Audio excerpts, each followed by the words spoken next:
नमस्कार मित्रांनो, आपल्याला म्हटल्याप्रमाणे आम्ही आपल्या या चॅनलवर आपल्या सर्वांचं स्वागत करतो, खदार्स किचन्स। तर आज आमचा या चॅनलचा पहिला व्हिडिओ असणार आहे। मी धनंजय रणखाम आणि ही देविका रणखाम आज तुमच्यासाठी रविवार स्पेशल सकाळी नाश्त्याला काय तर खुसखुशीत अतिशय नरम अशी इडली तुमच्यासाठी आम्ही घेऊन आलो आहोत। तुम्ही ही ट्राय करू शकता आणि आनंद घेऊ शकता नाश्त्याचा। तर सर्वप्रथम 3 व्यक्ती पोट भरून इडली खातील अशा बेताने आपण येथे हे समजण्यासाठी या वाटीचा आधार घेत आहोत। या वाटीची साईज आपण ध्यानात कायमस्वरूपी ठेवली तर चांगले होईल। तर सर्वप्रथम आपण 2 वाटी तांदूळ घेतले आहेत, त्यानंतर 1 वाटी पोहे घेतलेले आहेत आणि 2 वाटी ही उडदाची डाळ। तर हे सर्व तिन्ही प्रकार आपल्याला तिन्ही आयटम आपल्याला 6 ते 8 तास भिजवून ठेवायचे आहेत आणि त्यानंतर या तिघांचेही मिश्रण आपल्याला व्यवस्थित मिक्सरमधून काढून घ्यायचं आहे।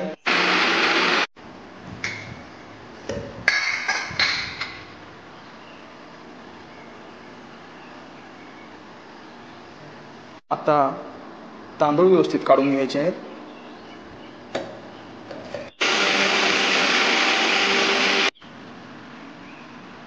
आता आपण पोहे मिक्सरमधून काढून घेणार आहोत। आता आपण हे तिन्ही मिक्सर जे काढलेले आहे ते मिश्रण आपण आता मिक्स करणार आहोत आणि साधारण ते 10 ते 12 तास हे मिश्रण आपण आता असेच ठेवणार आहोत आणि 10 ते 12 तासानंतर आपण इडली करण्यासाठी त्याला वापरणार आहोत। व्यवस्थित मिक्स करून घ्यायचं आहे। आपले हे तिन्ही मिश्रण व्यवस्थित मिक्स झाल्यानंतर आपण ते आता व्यवस्थित झाकून ठेवायचं आहे। आपण इथे पाहू शकतो हे मिश्रण आपण जवळपास 12 तास ईस्ट करण्यासाठी ठेवलं होतं। तुम्ही पाहू शकता अतिशय सुंदर प्रकारे हे ते ईस्ट झालेलं आहे। आता आपण तयार केलेल्या मिश्रणामध्ये थोडा खायचा सोडा टाकायचा आहे आणि त्यानंतर चवीनुसार त्यामध्ये आपल्याला मीठ टाकायचं आहे। आपल्या प्रत्येकाची चव ज्याप्रमाणे आपल्याला आवश्यक आहे त्याप्रमाणे मीठ टाकायचं आहे।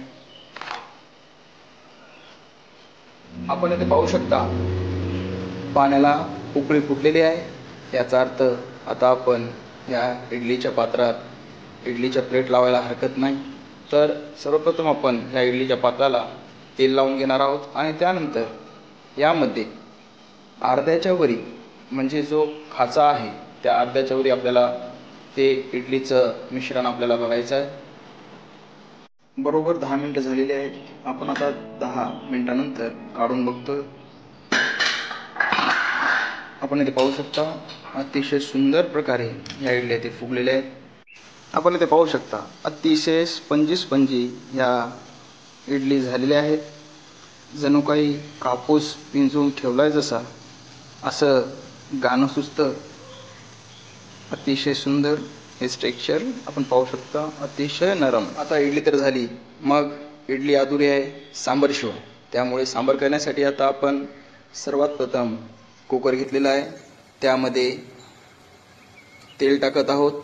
तेल गरम झाल्यानंतर आपण सर्वात प्रथम यामध्ये भिजवलेली तूर डाळ ही टाकणार आहोत आणि व्यवस्थित भाजून घेणार आहोत।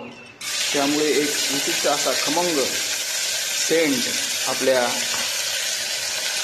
सांबरला येणार आहे। आता यामध्ये आपण टमाटर टाकणार आहोत। आपल्या आवडीनुसार तुम्ही यामध्ये लसण टाकू शकता किंवा अद्रक लसण या दोन्हीची पेस्ट सुद्धा टाकू शकता। आपण इथे अद्रक लसणची 1 चम्मच पेस्ट वापरणार आहोत।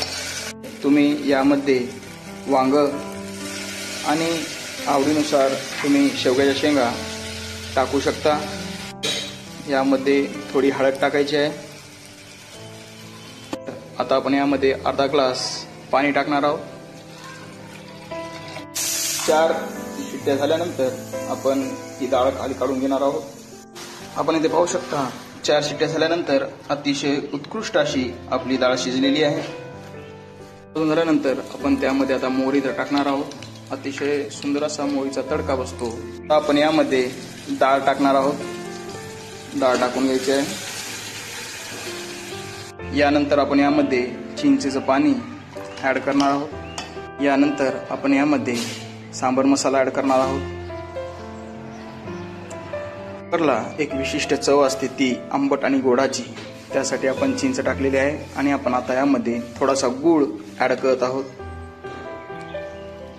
चवीनुसार आपण याच्यात मीठ टाकणार आहोत. आपण इथे पाहू शकता, जणू काही हॉटेल सारखं सांबर झालेलं असं आपल्याला दिसत आहे. तर आपली ही आजची डिश इडली सांबर तयार आहे. आपण पाहू शकता, अतिशय सुंदर आणि लज्जतदार ही डिश असणार आहे. आपण घरी करू शकता आणि रविवारच्या दिवशी वा सकाळच्या नाश्त्यात आपण इडली खाऊ शकता.